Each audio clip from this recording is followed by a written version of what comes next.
old. I represent the province of Rodriguez, Rizal. Hi everyone, my name is Roque Jun Gilbert Tubaon, and I will be representing the province of Iloilo. Good afternoon everyone. My name is Marnie Lapa. I'm 23 years old and I'm representing Tarlac province. And my hobbies actually is I love doing some workout, and I'm a swimmer player before. When I was in high school, I joined a regional competition. Sining na hapon po. I'm Jose Fuentes from the swarming province that is filled with arts and culture, the province of Rizal. I'm 24 years old. I'm currently a student in the University of the Philippines, Diliman. I'm also a member of the UP Taekwondo team, and I'm a visual artist selling paintings, sculptures. So if you want to buy, hello, hi. I'm glad to represent Rizal, and tasno akong magpapahita kung sino ako. Salamat po. Hi, my name is Hardik Choan, and I am 23 years old, and I'm representing the Filipino-Indian community. My hobbies are to play basketball and workout. I believe the people should trust himself to be very successful. Thank you. Hello everyone, I'm Archie Torres, 24 years old, and in Wood, Concepcion, Tarlac. Alright, so we are giving the members of our press a chance to ask questions to our first batch of candidates on stage. Anyone? Okay, I have a question, the same question for you guys. Can you please give at least 3 fun facts about you? Of course, we would like to know you more. Okay, but let's start with you, Mr. Rodriguez. First of all, I want to greet everyone a very good afternoon. Sana busog na lahat. 3 fun facts about me. First is I'm a mechanical engineering student. I'm a mechanical engineer in Mapua University. I love doing combat sports, especially boxing and MMA. And lastly is I also like to draw. So I do cartoon drawings and a little bit of animation. So if you'd like, you can check my pages as well. Awesome. Thank you. Hi everyone, the 3 fun facts about myself is that I graduated as a seafarer, and I was able to travel around the world using my profession. And the second one is, if you know about Myers-Briggs or the NBI, I am an INFJ. And the third one is, I was able to save a life, the life of the child from drowning. Thank you. Good afternoon everyone. The 3 fun facts about me is first, I love cooking. My mother teach me how to cook because man needs to provide sometimes and to cook for her husband, for her wife in the future. And I love driving actually, and also doing some travel because I love nature. And also, I'm a swimmer and a basketball player. Thank you. Great people. Hi. 3 fun facts about me. And of course, I'm a freelance visual artist, as I say kanina. And while being a varsity member of the University of the Philippines, I am also a coach for teenagers and kids in Taekwondo. And last fun fact about me is I came from a family, full-bred family of black belters. So, thank you. Hi guys, 3 fun facts about me. First, I love to go to the gym and I'm always playing basketball. Secondly, last January I won the Mr. SK Philippines 2023. And the last but not the least, I always believe in myself because I overcome the challenges in my life whenever they come. That's all. Hi, hello. My 3 fun facts about me. Alam niyo na, matangkad. Ano pa, basketball. And second, I like driving, photo shoot summer, and traveling. And last is paborito ko tong eksenang to dahil buong buhay ko ito yung pinakamalaking nangyari na buhay ko is lalo na represent ako yung Concepcion Tarlac sa national budget. Thank you. Okay, guys. By the way, I'm Nolly for OPM Worldwide.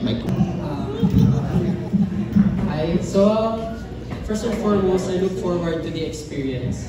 This is my first national pageant, and I've only joined school pageants before. And so far, I am enjoying things. I'm enjoying the love. I am enjoying the venue. I'm enjoying the company of the other participants, and I hope they enjoy more in the future. That's all. Thank you. For me, the things that I look forward in the future is that the new experience that this event will give me, because me as well, this is my first time. I haven't joined any pageant before, even in high school or college, so this is really my first time. So I'm looking forward to the friendship that I will make and the opportunities that I'll get out of this event. Thank you. Good afternoon again. Aside from the title, I'm looking forward for the experience and also to gain actually a brotherhood and this friendship. That's all. Hi again, great people. Beside the title, I think, and beside the opportunities and experience, of course, this is a big platform for all of us. And the friendship too. I'm looking forward to reach my ability, my limits, when I do my best, when I do the great things that I do. I want to see myself to stand in all of you and see myself and tell myself that I'm deserving to be. Oh my goodness, I'm great. That's all. Thank you. So hi guys, I'm looking forward when I want the title as a Brakeman Universe of the Philippines. Firstly, I will speak my voice to those people who are not believing in themselves. Because if I can do this, you can also do this. That's all. Hi guys, pag nasungkit ko itong corona mula sa Brakeman Universe Philippines, gusto ko is hindi lang tayo ganito. Gusto ko mas malaki pa, mas malawak pa, marating ng bawat isa. Thank you. Alright, once again. Hi everyone. So far you're doing good. Siguro naman lahat nasa good mood na kasi busog. Yeah. So my name is Joshua Kanig. I am representing the historic city of Butuan. It is located in Agusan del Norte. It's the home of the Balangais, the first boat that was used by the first people in the Philippines. There was actually a saying, there was no Philippines, but there was Butuan.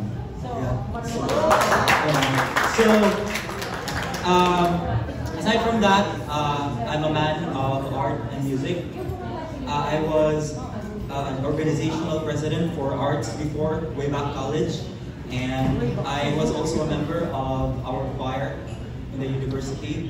So now I am a father. I'm a father of 2 dogs, 6 cats. Yeah, I'm a father of 2 dogs, 6 cats, a dozen of tarantulas, and yeah, I also had a snake before. So yeah, that's about me. That's about the one city.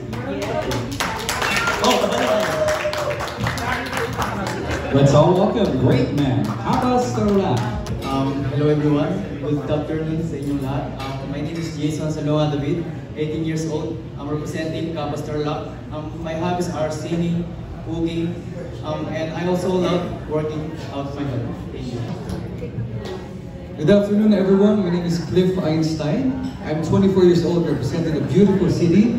The UNESCO is one of the creative city and also the summer capital of the Philippines, Baguio City. I am 24 years old, as I mentioned before, and currently I am a studio host and the one and only live bingo in the Philippines, Bingo Plus. Hello. Good afternoon everyone. I'm Jay Malyari, 20 years old, and proudly representing Kapas Tarlac. And my hobbies are playing volleyball, basketball, biking, and also I love working out. That's all. Thank you. Alright. Since I'm the last one, palakpakan naman tayo dyan! So, hello everyone. My name is Bastias, grade 20 years old, representing Valenzuela City. Facts about me is one, I can eat chicharron without sounds. Facts about me that I'm a fitness coach, I'm a mural artist, I'm a nursing student in Our Lady of Fatima University.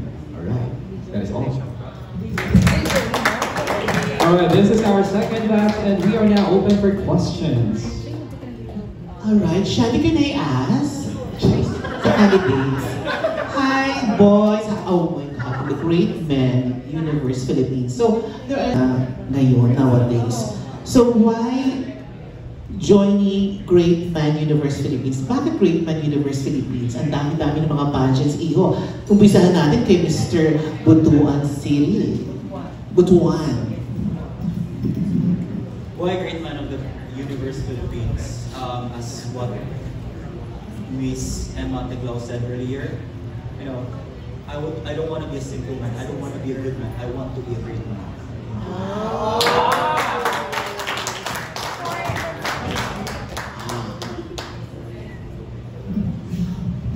Hello everyone. Bakit Great Man Philippines yung sinalihan ko pageant? Sumali po sa pageant dito sa Great Man. Even though I don't have any experience. Experience sa pageant? Yes po. I don't have any experience sa pageant. Ito lang po yung sinalihan ko kasi po, kaya nga po Great Man kasi Great Man po yung mga candidate po. Thank you. Crush ka niya. Oh, 18 pa lang siya ha, in fairness sa bako. Yeah. Hello everyone. I joined Great Man because I believe it takes substance to become a great man. And with that, I can see this platform for me to amplify my voice, especially my advocacy, to shed light to the darkness, to make people know, and also to educate people, not only in one aspect, but in all aspects that could make Great Man a great platform for this universe. Thank you. Press launch pa lang yan, pero... Hi everyone, why Great Man? It's simple, because we are great man. Thank you. Okay. Aside to be a great man, I expect a great cause, a great advocacy that could change our community and our society for a greater future. Wow, gagaling naman ating first batch pa lang ito ha. May sabi nga namin kanina, Great Man of the Universe set the bar high. Thank you so much. Hi, good afternoon. This is Jay from Pageant Trend. So I have only one question for you guys. So the question is, what is your great man attitude? A great man attitude doesn't only mean you have, having a good personality, a good attitude. It's all about caring about the nature.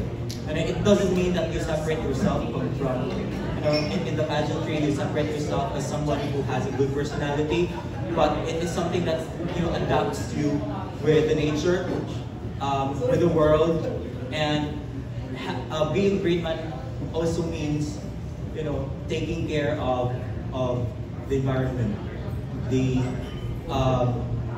world we are living in with the animals, because I am an advocate of Philippine eagle conservation, and I am a father, as I said, so I'm an animal lover, and aside from that, I care about wildlife. So a great man doesn't have just this personality, but also care of the surrounding.